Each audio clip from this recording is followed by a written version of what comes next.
మీ పార్టీకి సంబంధించి కేసీఆర్, కేటీఆర్, హరీష్ రావు ముగ్గురు కూడా ఆర్థిక నేరగాళ్ళు. ఉరిశిక్ష వేసినా కూడా అంత తక్కువ అవుతుంది. కాళేశ్వరం 38,000 కోట్ల నుంచి 1,00,000 కోట్లకు దాటించారు. దీనివల్ల నిరుపయోగం మారిందని చెప్పేసి సీఎం రేవంత్ రెడ్డి తాజాగా పదే పదే కూడా విమర్శ చేస్తున్నారు. దీన్ని ఎట్లా చూస్తారు? సీఎం రేవంత్ రెడ్డి ఇవి కొత్తగా ఏం మాట్లాడతలేడు.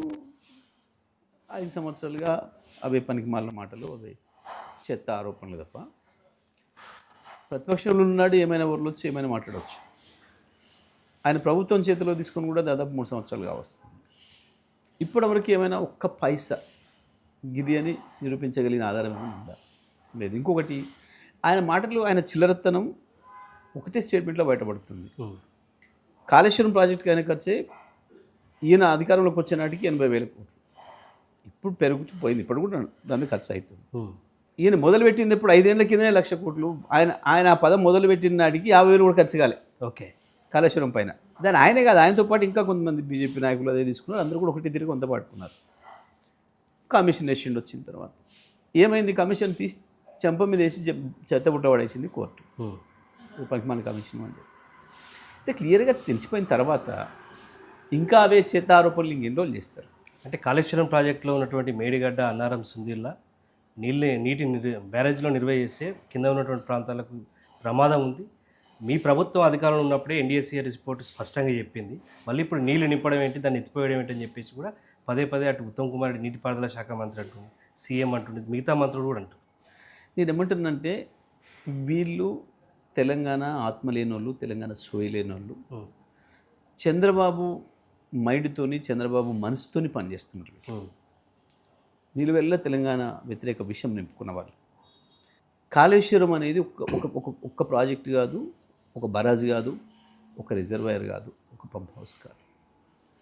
అనేక రిజర్వాయర్లు, అనేక పంప్ హౌజులు, అనేక బ్యారాజులు, 100 కిలోమీటర్ల కాలువలు, 100 కిలోమీటర్ల సొరంగాలతో కూడుకొని ఉన్న.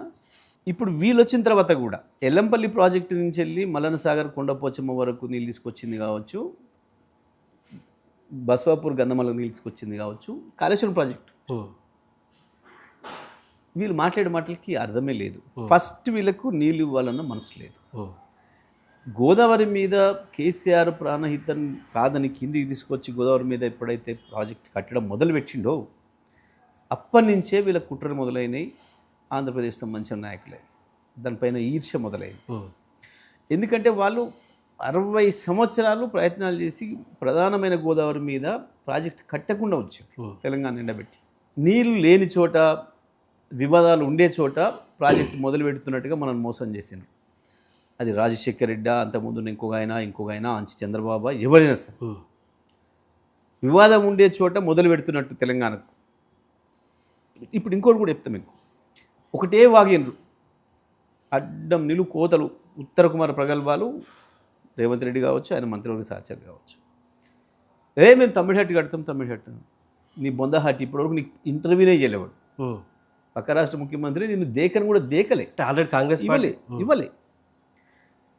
మీకు ఇంకోటి, మీకు చిత్తశుద్ధి లేదు, అసలు మీకు అవగాహన లేదు, మీ అజ్ఞానానికి అంతు లేదు అని చెప్పడానికి కేంద్ర ప్రభుత్వము, పక్కన మహారాష్ట్ర ప్రభుత్వం, ఇక్కడ కాంగ్రెస్లో, ఇక్కడ తెలంగాణ, ఆంధ్రప్రదేశ్లో కూడా 3 కాంగ్రెస్ ప్రభుత్వాలు ఉన్నాడే పర్మిషన్ తెచ్చుకోలేకపోయినరు.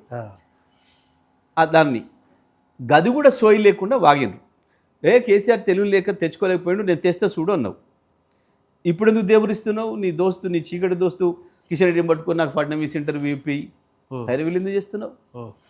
ఫడ్నవీస్ను బాజాబ్తా పట్టుకొచ్చిండు కేసీఆర్. ఇదే కాళేశ్వరం ప్రాజెక్టు ప్రారంభోత్సవాన్ని తీసుకొచ్చిండు, ఇదే మేడిగడ్డ. అది కేసీఆర్. మీ మొఖాలకి ఆ జ్ఞానం లేక, ఆ తెలివి లేక, పనికి మాలిన చెత్తవాగుడు వాక్కుంటే ఇంకెన్ని రోజులు కాలక్షేపం చేస్తారు? ఇంకా అయిపోయింది మీ డ్రామాలు, మీ సొడు కబుర్లు అన్నీ ఖతమైపోయినాయి. ప్రజలకు ఇవాళ వాస్తవాలు అర్థమవుతున్నాయి. కాళేశ్వరం మీద మీరు మాట్లాడిన ప్రతి అక్షరం పచ్చి అబద్ధమని, తప్పకుండా కాళేశ్వరం సజీవంగానే ఉందని, తొందరలోనే నీళ్లు బయటకు వస్తాయనే విషయం ప్రజలు చూడబోతున్నారు.